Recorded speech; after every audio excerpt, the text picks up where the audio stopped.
आणि आता दिव्यांग विद्यापीठही आपण या महिन्याभरात येईल. काही महिन्यापूर्वी शरद पवारांची देखील भेट झाली होती, त्यावेळी राजकीय चर्चा झाली. ते चहा प्यायला आले होते, दादा जेवण करायला आले, एवढाच फरक आहे. काय राजकीय चर्चा झाली? राजकीय चर्चा काही झालीच असेल. राजकीय चर्चा मला वाटत नाही. आता काय राजकीय चर्चा आम्ही आता अंतिम 1 सप्टेंबर नंतरच करू. दोन तीन दिवसापूर्वी तुम्ही शरद पवारला भेटून आले आणि आज चंद्रकांत पाटील आणि भाजपचे नेते तुमच्या घरी आले भेटीला. सगळे मोठे नेते एकमेकाला भेटतात. आम्ही एक शेतकरीचा कार्यकर्ता आणि दिव्यांगाचा सेवक म्हणून भेटला तर त्यात वाईट नाही आहे. फक्त आम्ही भेटलो तर चर्चा होते, बाकी भेटतात ते लपून भेटतात त्याची चर्चा होत नाही. आम्ही खुलेआम, आमचं खुलं व्यासपीठ आहे. जेव्हा आम्ही तुम्हाला सांगतो का ॲक्शनवर येऊ तेव्हा तुम्हाला खुलेआम सांगू का हे या कारणास्तव आता आम्ही बच्चू कडूंनी जी 1 सप्टेंबरची डेडलाईन दिलेली आहे त्या संदर्भात काही बोलणं झालं का? काही नाराजी दूर करण्याचा प्रयत्न? नाही, मला वाटते ही भेट फक्त घरगुती होती, स्नेहापोटी होती बस.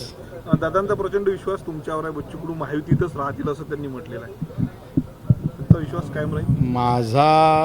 माझा विश्वास तेव्हा टिकून राहील जेव्हा आमचे प्रश्न मार्गी लागेल. आखरी विश्वास असणं हा अलग भाग आहे आणि समस्या वेगळी भाग आहे. तर त्याचं जुळाजुळ झालं तर विश्वास वाढेल, नाही तर तो कमी होईल. औरंगाबादला मोर्चा घेतला, त्यानंतर शरद पवारांना भेटले, त्यानंतर आज चंद्रकांत पाटील तुमच्याकडे आले. महाराष्ट्रात जनतेने काय मेसेज घ्यावा? नाही, मला असं वाटते का कोणाच्या घरी कोणी जेवण करायला आलं तर त्याच्यात वाईट मेसेज काही नाही आहे. राजकारणी हे 24 तास राजकारणी नसतं. या निमित्तानं कार्यकर्त्याला एवढंच सांगेल का जसे नेते मंडळी वागतात अतिशय स्मूथली तसेच कार्यकर्त्यांना वागावं. उगाच कार्यकर्ते डोके फोडून घेतात एकमेकाचे, ते चुकीचं आहे. राजकीय महाराष्ट्राची एक संस्कृती आहे का ती संस्कृती जपली पाहिजे. पक्षाचा आहे म्हणजे तो देशाचाच नाही असं म्हणून नाही चालत ना. दादा, अजित पवारांनी जे आहेत ते आता निवडणुकीत उभं न राहण्याबद्दल त्यांनी वक्तव्य केलं आहे. 7 ते 8 वेळा बारामतीमधनं उभं राहिलं, त्यामुळे उभं राहणार नसल्याचं सुचवत त्यांनी केलेलं आहे. काय सांगणार? मला असं वाटतं आता दादा राजकीयदृष्ट्या बोलले किंवा वेगळ्या अर्थानं बोलले हे त्यांना माहीत.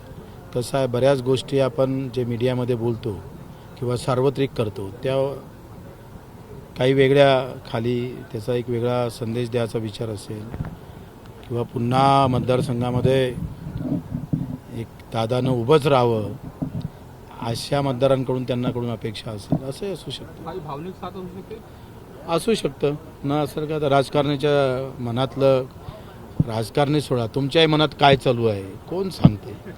जरी तुम्ही प्रश्न विचारत असाल तरी तुमच्या मनातले प्रश्न वेगळे असतात आणि तोंडावर आलेले प्रश्न वेगळे असतात. बच्चू कडू हे राजकारणातले माहीर राजकारणी आहेत. कसं पाहता याकडे त्यांच्या यावेळेच्या स्टेटमेंट जर 2 महिनेच निवडणूक राहिलेली आहे? मी माहीर राजकारणी नाही आहे, एक सच्चा सेवक आहे. पण राजकारणामुळे काही राजकीय लोकांमुळे आम्हाला तशा पद्धतीनं वागावं लागतं हे दुर्दैवाची गोष्ट आहे. या देशामध्ये जात धर्म पंथ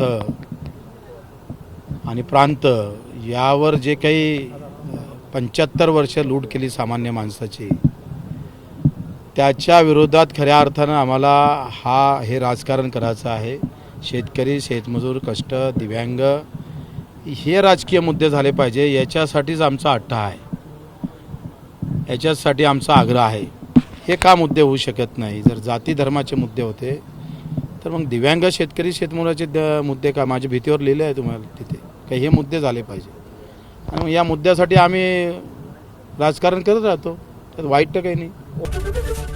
एबीपी माझा, उघडा डोळे बघा नीट.